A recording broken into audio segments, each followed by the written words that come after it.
اللهم صل على سيدنا محمد يا رب صل وسلم دائما ابدا على حبيبك. یا مجھے مدینہ بلا لے یا میرے دل کو مدینہ بنا لے. تو ان کے ساتھ ابھی میں یہی مذاکرہ کر رہا تھا کہ دل کو مدینہ بنانے کا مطلب کیا ہے، کہ دل میں مدینے والے کی عظمت اور محبت سب سے غالب ہو جائے.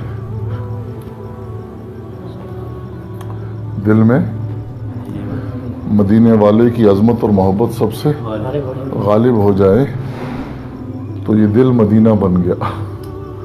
اور اس کا تقاضا بھی ہے، لا یؤمن احدکم، حدیث شریف ہے مولوی صاحب، لا یؤمن احدکم حتی اکون احب الیہ من والدہ وولدہ والناس اجمعین.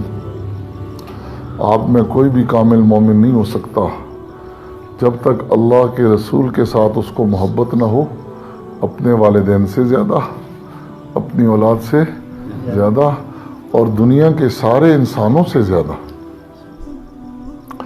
قل ان کان آباؤکم وابناؤکم وازواجکم وعشیرتکم واموال اقترفتموها وتجارة تخشون کسادها احب الیکم من اللہ ورسولہ وجہاد فی سبیلہ فتربصوا حتی یأتی اللہ بامرہ. ان کو کہہ دو اگر تمہیں تمہارے والدین، یہ بالکل حرم نبوی کے قریب سے قباء کے پاس ان کی رہائش ہے، ساری زندگی انہوں نے وہاں گزاری ہے، بڑی خدمت کرتے ہیں حجاج کی، ہماری بھی بڑی خدمت کی، اللہ ان کو جزائے خیر نصیب فرمائے. تو یہی میں صبح ان سے مذاکرہ کر رہا تھا کہ آپ کو تو اللہ پاک نے مدینے بلایا ہوا ہے، تو ہم یہ دعا کرتے ہیں کہ اللہ ہمارے دل کو مدینہ بنا لے. اور دل کو مدینہ بنانے کا مطلب یہی ہے کہ اللہ پاک کے رسول کی محبت اور عظمت سب سے زیادہ دل کے اندر پڑی ہوئی ہو.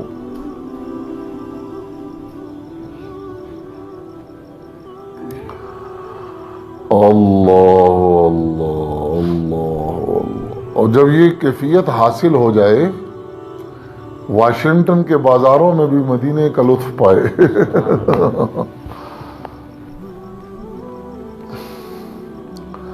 اور یہ کیفیت حاصل نہیں ہے تو مدینے میں بھی مدینے کا لطف نہیں آئے گا. مدینے میں بھی مدینے کا لطف نہیں آئے گا.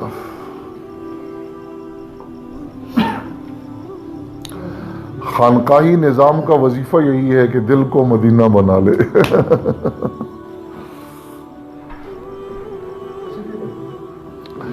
یہ محبت جو ہے نا، یہ بڑا قیمتی سرمایہ ہے.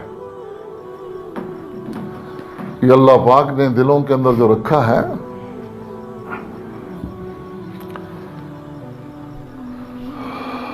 اس کو غیر پر صرف کرنا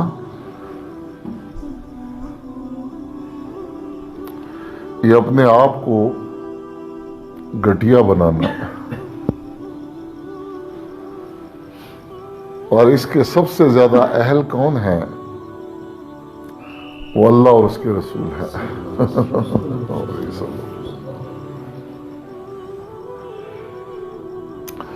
یہ جذبہ قدرت نے رکھا ہے، اور جن چیزوں کے ساتھ ہمارا تعلق ہے ان کی حفاظت بھی بغیر اس جذبے کے دل کے اندر ہوئے نہیں ہو سکتی. تو اللہ پاک نے ان چیزوں کی محبت بھی دل میں ڈالی ہے. زُيِّنَ لِلنَّاسِ حُبُّ الشَّهَوَاتِ مِنَ النِّسَاءِ وَالْبَنِينَ وَالْقَنَاطِيرِ الْمُقَنطَرَةِ مِنَ الذَّهَبِ وَالْفِضَّةِ وَالْخَيْلِ الْمُسَوَّمَةِ وَالْأَنْعَامِ وَالْحَرْثِ. قرآن پاک کی زبردست تربیت ہے. ابھی جو ہمارا مذاکرہ ہو رہا تھا کہ اعتدال بڑی چیز ہے نا، اس جذبے میں بھی قرآن پاک یہ دو انتہائیں بیان فرما رہے. ایک طرف کیا ہے؟ فرمایا کہ ہم نے زین للناس حب الشہوات، ہم نے مزین کر دیے ہیں لوگوں کے لیے اسباب اور اشیاء کی اس کی محبت. زین للناس حب الشہوات، ان کو ہم نے مزین کیا ہے کہ ان کی محبت دل میں آ جائے. اگر مزین نہیں ہوگا، زینت ان کی نہیں ہوگی، ان کا فائدہ نہیں ہوگا اور یہ آپ کے پاس نہیں ہوں گے تو ان کی محبت نہیں آئے گی. کیونکہ محبت کے 5 اسباب ہیں. ایک سبب قرب ہے، مال جتنا قریب ہوگا نا اتنی محبت آئے گی. اس لیے اس کو بار بار لے کر گننا منع کیا گیا ہے کہ اندر محبت آتی ہے.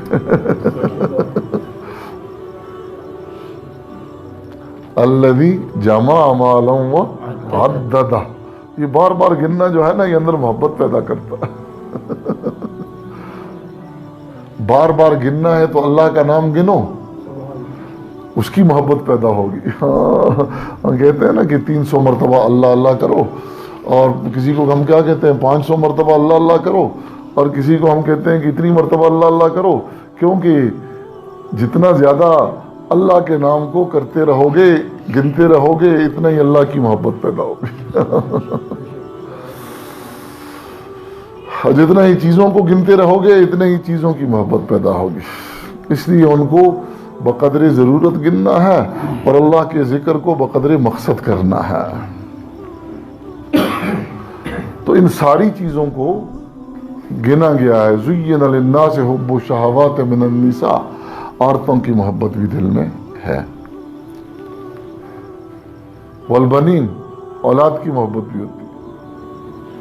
والقناطیر المقنطرۃ من الذهب والفضہ والخیل المسومہ.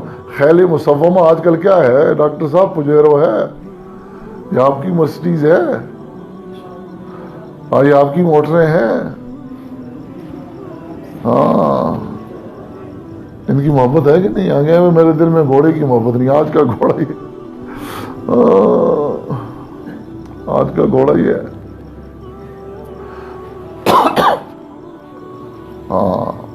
والخیل المسومۃ والانعام والحرث ذالک متاع الحیات الدنیا. یہ کیا ہے؟ دنیا کی زینت کی چیزیں ہیں. اور محبت کا ایک سبب زینت اور جمال ہوتا ہے. ان کو زینت کس نے دی ہے؟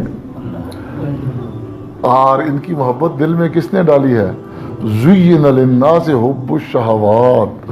فاعل حقیقی تو اللہ ہے نا. یہ کیوں ڈالی ہے؟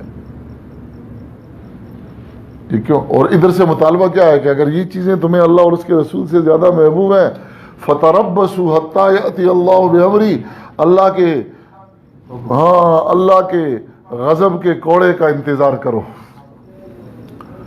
اللہ کے غضب کے کوڑے کا انتظار کرو، تمہارے سر پر برسنا شروع ہو جائے. او بھائی ہے کہ نہیں ہے؟ زمین کی محبت ہے کہ نہیں ہے؟ نہ ہوتی تو انا للہ و انا الیہ راجعون.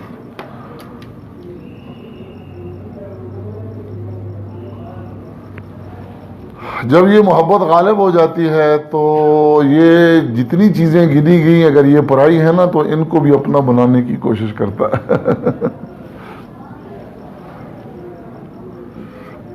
اپنے کھیتوں سے ہٹ کر پرائے کھیت بھی اپنے بناتا ہے، اپنی بیوی سے ہٹ کر پرائی بیوی کو بھی اپنا بناتا ہے. ہاں جب ان چیزوں کی محبت کیا ہوتی ہے؟ غالب آ جاتی ہے، آدمی افراد کا شکار ہو جاتا ہے. اور جب تفرید کا شکار ہو جاتا ہے، ان کی محبت کو کھرچ کر دل سے نکال دے، یہ بھی شریعت میں مطلوب نہیں ہے. یہ یاد رکھیں. اور بھائی ان کی محبت کو کھرچ کر، عورتوں کی محبت کو کھرچ کر دل سے نکال دے، مال کی محبت کو کھرچ کر دل سے نکال دے، یہ بھی شریعت میں مطلوب نہیں ہے. اگر اس کو بالکل ختم کر دے گا تو یہ اضاعت مال کا شکار ہوگا. کس کا شکار ہوگا؟ یہ اضاعت مال کا شکار ہوگا، اضاعت اولاد کا شکار ہوگا، بیوی بچوں کو ضائع کرنے کا شکار ہو جائے گا. یہ تو کیا شریعت میں یہ مطلوب ہے؟ نہیں ہے.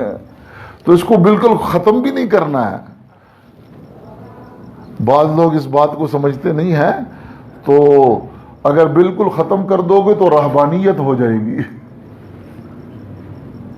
بالکل ختم کر دو گے تو نہ بیوی کی محبت ہے, نہ بچوں کی محبت ہے, نہ مال کی محبت ہے, اور دل سے خرچ کر نکال دی ہے نا, تو مال ضائع ہوگا تو آپ کو پرواہ ہی نہیں ہوگی. اور مال ضائع ہو اور پرواہ نہ ہو, اس کو لوگ بزرگی سمجھتے ہیں, حالانکہ یہ پاگل پن ہے. اس کو کسی ڈاکٹر سے اپنے دماغ کا علاج کرانا چاہیے. ہاں, آج کل جتنا جس کا دماغ خراب ہو جاتا ہے اتنا ہی اس کو بزرگ سمجھنا شروع کر دیتے. بعض کے دماغ کو تو چرس خشک کر دیتی ہے, اور وہ خانقاہوں میں بیٹھے ہوئے چرسیں پی رہے ہیں, ان کو دین کا رول ماڈل سمجھتے ہیں, اور ان کو خانقاہوں کا پھل سمجھ کر اہل حق کے پاس بیٹھنا بھی کفر سمجھتے ہیں. ایسی خانقاہوں کا اقرار کفر ہے, اور اہل حق کی خانقاہوں کا انکار کفر ہے. ان خانقاہوں کا تو ہم خانقاہ میں بیٹھ کر انکار کر رہے ہیں.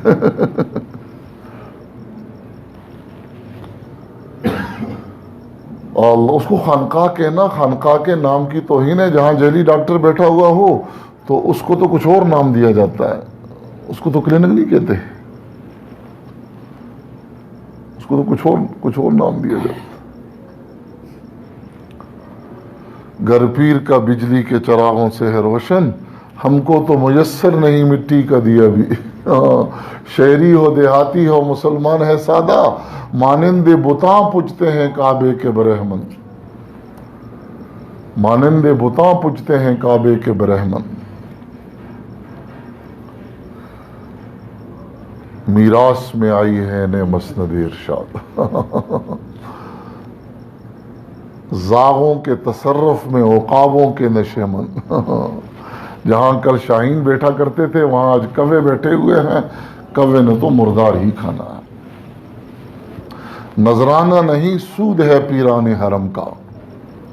نذرانہ نہیں سود ہے پیران حرم کا. ہر خرقہ سالوس کے اندر ہے مہاجن. تو بھائی اس محبت کو کھرچ کر نکالنا بھی نہیں ہے, اور اگر کھرچ کر نکال دو گے تو نقصان ہوگا زبردست. اضاعت مال کا شکار ہو گئے. اہل علم بیٹھے ہیں, مولوی صاحب اگر اپنے مال کی حفاظت کرتے ہوئے مر جائے تو وہ کیا ہے؟ شہید. اپنے مال کی حفاظت کرتے ہوئے, اپنی عزت کی حفاظت کرتے ہوئے مر جائے تو کیا ہو گیا؟ شہید ہے.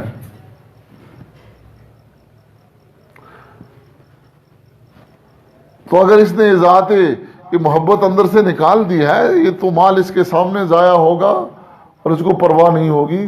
اس کو لوگ بزرگی کہتے ہیں. یہ بزرگی نہیں ہے, یہ پاگل پن ہے. اس کو کسی دماغی ڈاکٹر کی طرف رجوع کرنا چاہیے. ہم بعض بیماریوں کو بھی بزرگی کا نام دیتے ہیں. ایک صاحب ہے حضرت تھانوی نور اللہ مرقدہ کے پاس, حضرت مجھ پر الہام ہوتے ہیں, اپنی علامات کچھ بتائیں. حضرت فرمانے لگے الہام نہیں ہے, یہ تبخیر معدہ ہے, کسی حکیم سے جا کر رجوع کرو, آپ کے معدے میں گیس بہت جمع ہو گئی ہے.